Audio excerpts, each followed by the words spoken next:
बच्चों, इस वीडियो में हम लोग एक ऐसा क्वेश्चन ले रहे हैं जिसमें हमें जर्नल करना है, मगर वो जर्नल करेंट अकाउंट के थ्रू करना है। ठीक है, तो करेंट अकाउंट से कैसे जर्नल करते हैं हमने पहले भी सीखा हुआ है, उसको चैप्टर 2 में भी सीखा था हमने। और चैप्टर 1 में जब हम जर्नल का इंट्रोडक्शन सीख रहे थे कि जर्नल कैसे होता है फंडामेंटल्स में, तो उस समय हमने दोनों सीखा था कि कैपिटल अकाउंट के साथ कैसे होगा और करेंट अकाउंट के साथ कैसे होगा। तो अगर आपको डाउट है तो आप प्रीवियस वीडियो भी रेफर कर सकते हैं, और यहाँ भी हम लोग थॉरोली सीख रहे हैं, तो यहाँ से भी आपका हो सकता है।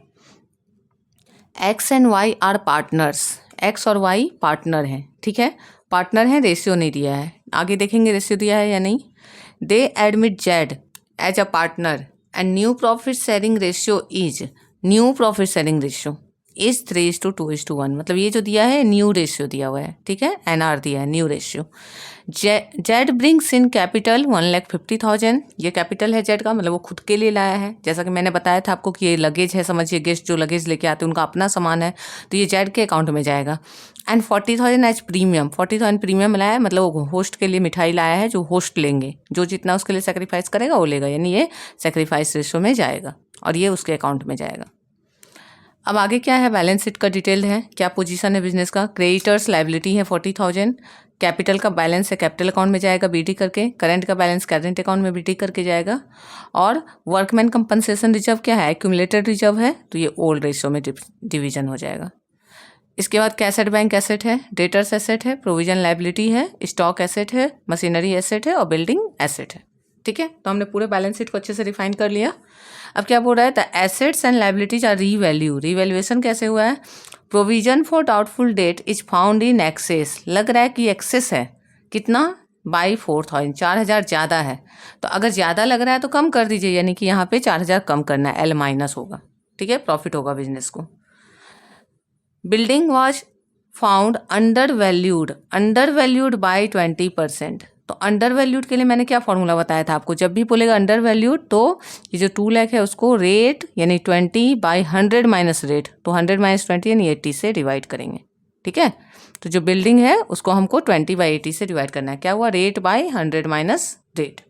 ठीक है, तो कितना आ जाएगा, देखिए 0 0 2 4 जा 4 से कैंसिल करेंगे तो 2 लाख को तो कितना आएगा 50,000, यानी कि यहाँ पे क्या बोल रहा है 50,000 बिल्डिंग अंडर वैल्यूड है। अंडर वैल्यूड है मतलब कम रिकॉर्ड हुआ है, तो कम रिकॉर्ड हो गया है तो कैसे ठीक करेंगे, बढ़ा के, यानी ये प्लस होगा। ठीक है, फिर नेक्स्ट में क्या बोल रहा है, मशीनरी वाज ओवर वैल्यू यानी हमको उसको घटाना पड़ेगा, ए माइनस करना होगा। और कैलकुलेशन में क्या होगा, रेट बाई 100 प्लस रेट, मतलब अंडर वैल्यूड में क्या था, rate by 100 minus rate, over value में क्या होगा, रेट बाई 100 प्लस रेट। इसको याद रखना है। ठीक है, एग्जाम में ऐसा टर्म देता है। तो अब जब हम करेंगे rate by 100 plus rate in 20/120 हो जाएगा, तो 1 लाख इंटू 20/120, तो 20/120 यानी 6 से कैंसिल होगा तो 20,000 आ जाएगा, तो ए माइनस कितना होगा 20,000। ठीक है, फिर क्या है, पार्ट ऑफ स्टॉक, पूरा स्टॉक नहीं, स्टॉक का कुछ part, which had been included at a cost of 10,000, मतलब 10,000 रुपये का स्टॉक। सिंपली क्या बोल रहा है, part of stock which had been included at a cost of 10,000, इसका सिंपल मतलब है 10,000 रुपये का stock had been badly damage हो गया इन स्टोरेज में ही, और कुड ओनली एक्सपेक्ट रियलाइज 2,000, उससे सिर्फ 2,000 रुपया मिल रहा है, मतलब 10,000 का सामान बर्बाद हो गया और 2,000 मिल रहा है, तो यहाँ लॉस कितना हो रहा है 8,000 का, तो यहाँ ए माइनस हो रहा है 8,000। ठीक है, नेक्स्ट क्या बोल रहा है, क्रेडिटर्स वर रिटर्न ऑफ 6,000 कम हो गया क्रेडिटर, तो एल माइनस हो रहा है, प्रॉफिट है बिजनेस के लिए। तो हमने सारे रिवैल्यूएशन के आइटम्स को डिकोड कर लिए कि कौन सा कहाँ पे जाएगा। अब क्या बोल रहा है आगे क्वेश्चन, पास नेसेसरी जर्नल एंट्रीज, केवल जर्नल मांगा है, बैलेंस शीट भी नहीं मांगा है। तो जर्नल करते हैं, कैसे जर्नल करेंगे, क्या सीक्वेंस बताया था मैंने आपको, जर्नल एंट्री जब करना है तो ओरा में करना है। ओरा मतलब क्या है, O for old ratio, R for revaluation, A for admission. तो स्टार्ट करते हैं। क्वेश्चन का आप लोग पॉज करके स्क्रीनशॉट ले लिया कीजिए, अगर आपके पास बुक नहीं है, बुक है तो बुक में एज इट इज वैसे ही मार्क कर लीजिए जैसे मैंने मार्क किया है। अब 1 नंबर जर्नल करेंगे हम लोग, ओल्ड रेशियो का आइटम क्या था, वर्कमैन कंपनसेशन रिजर्व, तो लिखेंगे workman compensation reserve account debit. ठीक है, 2, अगर एग्जाम में आपके पास बिल्कुल समय नहीं है तो WCR लिख के भी आप बना सकते हैं, क्वेश्चन मिस नहीं करना है, सॉल्व करना ज़्यादा इंपॉर्टेंट है। 2 करके अब किसको मिलेगा, एक्स और वाई को मिलेगा, तो 2x, और यहाँ कैपिटल की जगह वर्ड क्या आ जाएगा, करेंट अकाउंट, कैसे पता चला? क्योंकि क्वेश्चन में करंट अकाउंट मेंटेन किया है।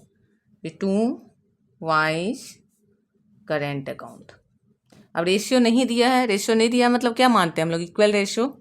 तो 70,000 है, इक्वली बांटेंगे। इक्वली मतलब हाफ हाफ, 35,000 35,000। नरेशन में हमेशा शॉर्ट यूज कर लेंगे, फुल फॉर्म लिखने की जरूरत नहीं है। WCR transferred in old ratio. क्या है old ratio? 1:1। First journal complete हो गया, सेकेंड जर्नल करेंगे। सेकेंड जर्नल अब क्या होगा? रिवैल्यूएशन से शुरू होगा। तो रिवैल्यूएशन का 2 जर्नल होता है हमारा। एक होता है A-L+ के लिए जो कि लॉस है, और एक होता है A+L- के लिए। तो A+L- से शुरू करते हैं। तो A+ क्या था? बिल्डिंग, लिखेंगे बिल्डिंग अकाउंट डेबिट। ठीक है, क्या है? बिल्डिंग हमारा A+ है। ठीक है, और कोई A+ है? नहीं है। L- ढूंढेंगे। प्रोविजन है, provision for bad debts account debit. ठीक है, बिल्डिंग कितना प्लस हो रहा है? 50,000, प्रोविजन 4,000। अब देखेंगे और कोई L+ है क्या? तो L- है। तो L- एक और है क्रेडिटर्स। ठीक है, तो हम लोग इसको भी ले लेंगे, क्रेडिटर्स डेबिट 6,000। यानी हमने क्या क्या लिया यहाँ? A+ लिया, L- लिया और L- लिया, क्योंकि एसेट का बढ़ना और लायबिलिटी का घटना दोनों प्रॉफिट है बिजनेस के लिए। To revaluation account. टोटल कितना हो गया? 6 4 10 50 और 10 60,000। नरेशन सिंपल सा लिख देंगे, A+ L- recorded. Next journal अब क्या करेंगे? इसका उल्टा, A- के लिए, L- के लिए, L+ के लिए। तो अब रिवैल्यूएशन अकाउंट हमारा डेबिट में आ जाएगा, रिवैल्यूएशन अकाउंट डेबिट। और 2 में क्या लेंगे हम लोग? तो A- लेना शुरू करेंगे। तो पहला A- क्या था? Machinery, machinery account. कितने से है? 20,000। फिर दूसरा A- क्या है? स्टॉक। कितने से है स्टॉक? 8,000। नरेशन लिखेंगे हम लोग, A- L+ था ही नहीं इसमें, तो A- केवल लिख के छोड़ सकते हैं। A- recorded. L+ होता तो वो भी ले लेते। ठीक है, तो इस तरह से हमारा क्या हुआ? 3 जर्नल कंप्लीट हो गया। अब नेक्स्ट जर्नल क्या होगा? इन दोनों का जो इफेक्ट हुआ है, प्रॉफिट है या लॉस है, वो पार्टनर्स को डिवीजन होगा। तो अब यहाँ पे हमें ध्यान देना है कि ये क्या है? A- है, ये भी A- है। तो ये जो है 60,000 रिवैल्यूएशन का, ये गेन है, ये गेन है। और ये जो 28,000 है ये लॉस है। ठीक है, तो ओवरऑल क्या हो रहा है? 60 का गेन है और 28 का लॉस है। तो ज़्यादा कौन है? गेन ज़्यादा है या लॉस ज़्यादा है? तो गेन ज़्यादा है। यानी कि ओवरऑल अगर हम देखें तो क्या बचेगा? गेन बचेगा। कितना बचेगा? तो 60 - 28 कर देंगे। बिना रिवैल्यूएशन अकाउंट बनाए हम डायरेक्ट बना सकते हैं। तो 60,000 - 28,000 करेंगे तो जो अमाउंट आएगा वही यहाँ पे आ जाएगा। ठीक है, तो अब ये नहीं पता चला गेन हो रहा है पार्टनर्स को, तो गेन हो रहा है तो जर्नल क्या होता है गेन के केस में? Revaluation account debit to PC होता है, पार्टनर्स कैपिटल अकाउंट। यहाँ PC में कैपिटल की जगह क्या आ जाएगा? Current account. तो क्या नाम है? To X current account to Y's current account. तो कितना आएगा? 60 - 28,000 करेंगे तो 28 और 2 30 और 32,000। अब 32,000 को इक्वली बांट देंगे, 16,000। तो बिना कोई रिवैल्यूएशन बनाए देखिए हमने डायरेक्टली निकाल लिया, बस थोड़ा सा विजिलेंट रहना है। नरेशन में क्या लिख देंगे? Gain on revaluation transferred in old ratio 1:1। और चूंकि हमने रिवैल्यूएशन नहीं बनाया है तो हम लोग यहाँ पे थोड़ा सा मेंशन कर देंगे कि हम कैसे निकालें 60,000 - 28,000, कि हमने इस तरह से उसको कंप्लीट किया। ठीक है, तो इस तरह क्या हुआ? हमारा ये जर्नल भी कंप्लीट हो गया। अब नेक्स्ट जर्नल में क्या देखेंगे हम लोग? एडमिशन का केस देखेंगे क्योंकि हमने क्या किया जर्नल में किया, हमारा जर्नल का सीक्वेंस चल रहा था ओरा में, तो ओल्ड रेशियो का जर्नल हमने कर लिया जो कि वर्कमैन कंपनसेशन रिजर्व था। रिवैल्यूएशन का जर्नल हमने कर लिया जो 3 जर्नल आया। अब एडमिशन का 2 जर्नल आएगा, वो हम लोग करेंगे। तो बिजनेस में देखेंगे कैश है या बैंक है क्वेश्चन में, तो कैश बैंक दोनों है तो बैंक अकाउंट लिख लेंगे। अगर दोनों है तो बैंक को ही प्रेफर करेंगे, बैंक अकाउंट डेबिट। और कौन आ रहा है नया पार्टनर, जेड, तो 2 जेड्स कैपिटल अकाउंट। यहाँ देखिए कैपिटल लिखा है क्योंकि जेड अपना कैपिटल ला रहा है, ठीक है। और क्या ला रहा है, 2 प्रीमियम फॉर गुडविल अकाउंट, ठीक है। तो जेड का कैपिटल कितने का है, 1,50,000 और प्रीमियम 40,000, टोटल कितना आ गया 1,90,000। इतना पैसा फॉर्म में आ रहा है 1,90,000। नरेशन क्या लिखेंगे, capital and premium brought in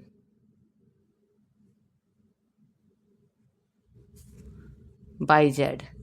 narration लिखने से क्या होता है, 2 बेनिफिट है। एक तो हमारे माइंड को एक पॉज मिल जाता है कि हमने क्या जर्नल किया उसको अडॉप्ट कर सकें, और दूसरा हम समझ पाते हैं कि आखिर किस रिगार्ड में किया। नरेशन क्या है, एक एक्सप्लेनेशन है कि जर्नल किसके लिए किया गया, किस चीज़ का जर्नल है। तो जब भी आपको एक्सप्लेनेशन समझ ना आए तो आप नीचे नरेशन देख के समझ सकते हैं कि अच्छा इस पर्पज़ से जर्नल हुआ है। नेक्स्ट जर्नल क्या होगा, ये जो प्रीमियम फॉर गुडविल है वो डिवीजन होगा। किस में डिवीजन होगा, सेक्रीफाइसिंग पार्टनर में। तो अब सेक्रीफाइस रेशियो तो दिया नहीं है ना, लेकिन यहाँ नो ओल्ड रेशियो दिया हुआ है, मतलब 1:1 है, और न्यू रेशियो है, तो हमें सेक्रीफाइस रेशियो कैलकुलेट करना होगा। तो सेकेंड जर्नल में एक चीज़ तो फाइनल है कि प्रीमियम फॉर गुडविल डेबिट में आएगा, तो हम लोग यहाँ लिख देंगे premium for goodwill account debit. अब किसको किसको मिलेगा वो नीचे निकालना पड़ेगा। तो यहाँ वर्किंग नोट करेंगे। वर्किंग नोट क्यों, क्योंकि हमें ज़रूरत है, लेकिन यही क्वेश्चन मांग देता तो सॉल्यूशन हो जाता, ठीक है। तो लिखेंगे ओल्ड रेशियो इक्वल 1:1, यानी 1/2 XY। New ratio is equal to 3:2:1, यानी 3/6 2/6 1/6 XYZ। अब हमें क्या निकालना है, सेक्रीफाइस रेशियो। फॉर्मूला है old ratio minus new ratio. तो x का निकालेंगे तो क्या आएगा, old ratio 1/2 minus new ratio क्या है 3/6। तो अब आप ध्यान दीजिए ना, 1/2 और 3/6 को कैंसिल किए, 3 1 जा 3 2 जा, तो ये भी क्या होता है 1/2 ही तो है एक तरह से। अगर इसको कैंसिल कर दे तो ये 1/2 ही है, यानी ये 0 आएगा। कैलकुलेट करके आप देख सकते हैं आगे भी। अब y का निकालेंगे तो 1/2 माइनस 2/6, ठीक है। तो 2/6 आया, इसको भी कैंसिल कर सकते हैं या डायरेक्ट भी निकाल सकते हैं। तो 6 आएगा एलसीएम, 2 3 जा हो रहा है तो 3 1 जा होगा, तो 3 और यहाँ 6 1 जा 2 1 जा, तो कितना आ जाएगा -2, यानी 1/6। मतलब इसको जेड को जो 1/6 मिल रहा है वो 1/6 पूरा कौन दे रहा है, वाई, यानी अकेला कौन सेक्रीफाइस कर रहा है, ओनली वाई सेक्रीफाइसेज।